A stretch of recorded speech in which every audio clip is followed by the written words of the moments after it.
സൂരജ്, ഒരു മരണം കൂടി ഇന്ന് സംഭവിച്ചു. അങ്ങനെ ആകെ മരണം 41 നിലവിൽ എത്ര പേർ ആശുപത്രികളിലുണ്ട്? ചിലരൊക്കെ ചികിത്സ അവസാനിപ്പിച്ചൊക്കെ വീടുകളിലേക്ക് മടങ്ങിയിട്ടുണ്ട്. ഇതിൽ ഗുരുതരാവസ്ഥയിലുള്ളവർ ഇനിയും ഉണ്ടോ? അങ്ങനെ ആശുപത്രിയിൽ നിന്ന് നമുക്ക് ലഭിക്കുന്ന ഏറ്റവും പുതിയ വിവരങ്ങൾ എന്താണ്?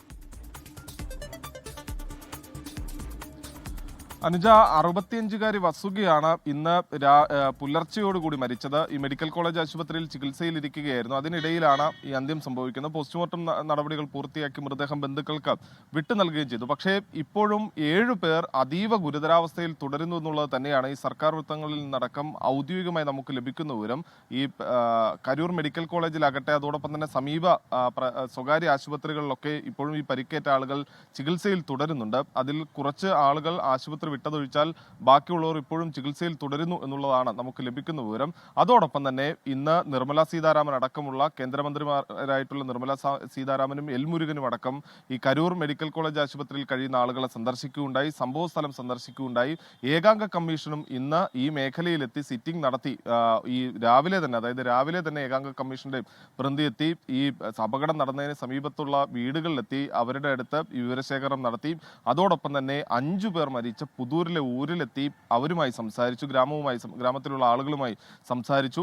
അങ്ങനെ ഒരു വശത്ത് കേന്ദ്രമന്ത്രിമാരുടെ ഒരു സന്ദർശനം ഉണ്ടാകുന്നു, മറുവശത്ത് സിറ്റിംഗ്, ഈ ഏകാംഗ കമ്മീഷന്റെ ഭാഗത്തുനിന്ന് സിറ്റിംഗും തെളിവ് ശേഖരണവും അടക്കം നടക്കുന്നു. അങ്ങനെ ഇന്ന് ഈ കരൂരിൽ ഒരു സജീവമായ ഒരു ഇടപെടൽ ഉണ്ടായിരിക്കുന്നു എന്ന് വേണം പറയാൻ. അതോടൊപ്പം തന്നെ NDAയുടെ ഒരു സംഘം തന്നെ വരും ദിവസങ്ങളിൽ ഈ കരൂരിലെത്തി പരിക്കേറ്റ ആളുകളെയും അതോടൊപ്പം തന്നെ മരിച്ച ആളുകളുടെ കുടുംബാംഗങ്ങളുമായി സംസാരിക്കുമെന്ന് കൂടി ഇന്ന് BJPയുടെ JP നദ്ദ അറിയിച്ചിട്ടുണ്ട്. അതുകൊണ്ട് തന്നെ വരും ദിവസങ്ങളിൽ NDAയുടെ ഒരു സംഘം കൂടി കരൂരിലേക്ക് എത്തുകയാണ് അനുജ.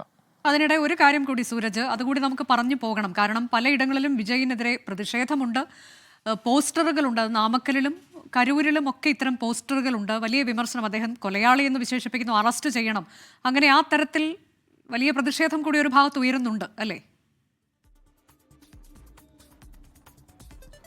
അനുജ, വിജയ്ക്കെതിരെ ഒരു നടപടിയിലേക്കോ അല്ലെങ്കിൽ കേസെടുക്കുന്നതിലേക്കോ സർക്കാരോ DMKയോ കടന്നിട്ടില്ല. വിജയെ ഈ പ്രതിക്കൂട്ടിലേക്ക് കൊണ്ടുവരേണ്ട അല്ലെങ്കിൽ വിജയെ ഇതിനകത്ത് പ്രതി ചേർത്തുകൊണ്ട് ആദ്യഘട്ടത്തിൽ മുന്നോട്ട് പോകേണ്ടതില്ല, പതുക്കെ മതി എന്ന് സർക്കാർ തീരുമാനിക്കുമ്പോൾ പക്ഷെ വിജയ്ക്കെതിരെ വ്യാപക പോസ്റ്ററുകളാണ് കരൂരിലും നാമക്കലിലും അടക്കം ഉള്ളത്. സമീപ ജില്ലകളിലടക്കം വ്യാപകമായി പോസ്റ്റർ പതിപ്പിച്ചു എന്നുള്ളതാണ്. അതിൻ്റെ ഇന്ന് നമുക്ക് കാണാം. അതായത് കരൂരിൽ വിവിധ ഇടങ്ങളിലാണ് പോസ്റ്റർ പതിപ്പിച്ചിട്ടുള്ളത്.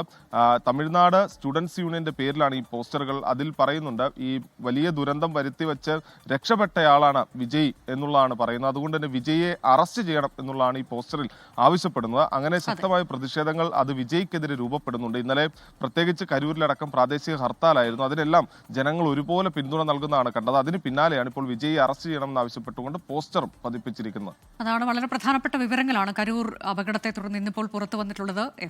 പോലീസിന്റെ FIR-ൽ ഗുരുതരമായ ആരോപണങ്ങൾ വിജയ്ക്കെതിരെ ഉന്നയിക്കുന്നുണ്ട്. ഒപ്പം തന്നെ കോടതി ഇന്ന് ഈ കേസ് പരിഗണിക്കാൻ തയ്യാറായില്ല എന്നതും പ്രധാനമാണ്. ഇപ്പം മറ്റ് വിമർശനങ്ങൾ, TVK ഉന്നയിക്കുന്ന വിമർശനങ്ങൾ, ഗൂഢാലോചന, DMK ആണ് പിറകിലെന്ന് പറയുന്നു. അങ്ങനെയൊക്കെയുള്ള കരുതലോടെയുള്ള പക്ഷേ DMKയുടെ പ്രതികരണം, ഇതൊക്കെയാണ് ഇന്ന് ഈ വാർത്തയുമായി ബന്ധപ്പെട്ട് നമുക്ക് ലഭിച്ചത്.